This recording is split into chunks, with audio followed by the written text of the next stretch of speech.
15 years ago, you see the video here, the Miami Redhawks were one of the best college hockey programs in the country. Fans, of course, were very excited and it was a lot of fun.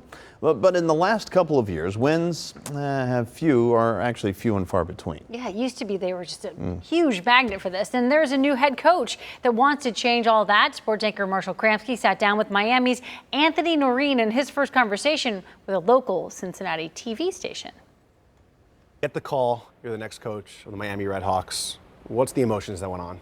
The way my mind works and just my mental makeup, it was like, all right, let's go. So much history here.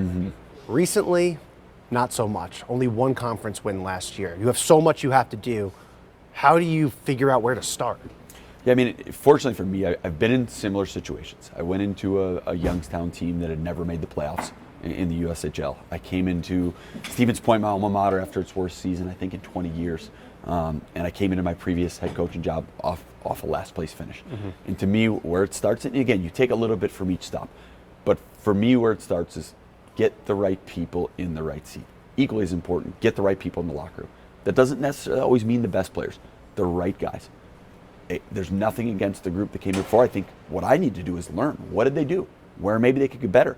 What did they do that, hey, that was really good and the guys and the people here liked it? Let's continue doing that. Selling this place, getting the better players. It's been 15 years since those Frozen Four runs. You're going up where you are geographically against Big Ten country. You're trying to go for the same players as Hockey East. How do you sell this place to make those players want to come here as opposed to the other schools? Sure, and I think like when I look at this place, and a lot of people say like, why?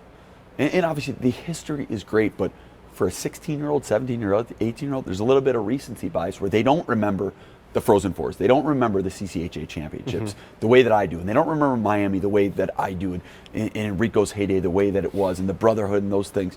And I think it's on us, to create awareness of what it used to be, to draw on some of those alumni and the storied past. But I also think it's looking forward to the future and telling them what this place is going to be. How do you translate that to guys who are foreign or from Minnesota, Wisconsin, Northeast? How do you sell that to people who don't know about Miami? You're selling a little bit of a dream. And for me right now, I need to make sure that in my tone and when I approach guys, that there is an unwavering, we are going to win. We are going to get there. Where does your unwavering belief come from? Comes from where I come from.